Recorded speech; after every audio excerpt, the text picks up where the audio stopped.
আজকে আমি টক ঝাল আচার বানাবো, তার প্রস্তুতি চলছে। চলুন আমি প্রথমে এটা আমি একটু শর্ট ভিডিও করে দেখে দিই, বলেও দিই, তারপরে বড় ভিডিও কিন্তু আসবে, আপনারা কিন্তু দেখতে থাকবেন। এবার এখানে আমটাকে ছাল সুদ্ধাই আমি কেটে নিয়েছি। ছাল সুদ্ধাই, কারণ এই যে টক ঝাল আচারটা বানাবো আমের, ছাল সুদ্ধাই কিন্তু কাটবে, তবেই খেতে ভালো লাগবে। আমটাকে প্রথমে ধুয়ে নেবেন, ধুয়ে তারপরে কাটবেন, তারপরে জল ঝরিয়ে নেবেন, দিয়ে ভালো করে এখানে লবণ আর হচ্ছে হলুদ দিয়ে দিলাম। তারপরে হচ্ছে রসুন বাটা, একদম রসুনটার বাটবে যে জল দিবেন, এখানে জল ব্যবহার করবে না, তাহলে এই আচারটা বছর বছর থাকবে। রসুনটা সামান্য, যদি মনে হয় শুকনো, সামান্য দিবেন।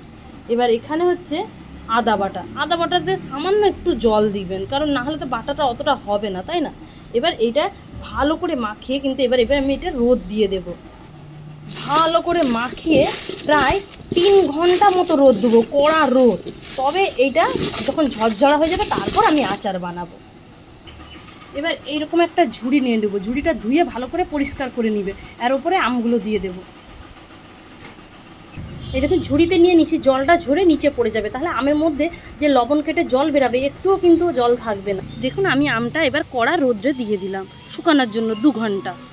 আপনারা সবাই ভালো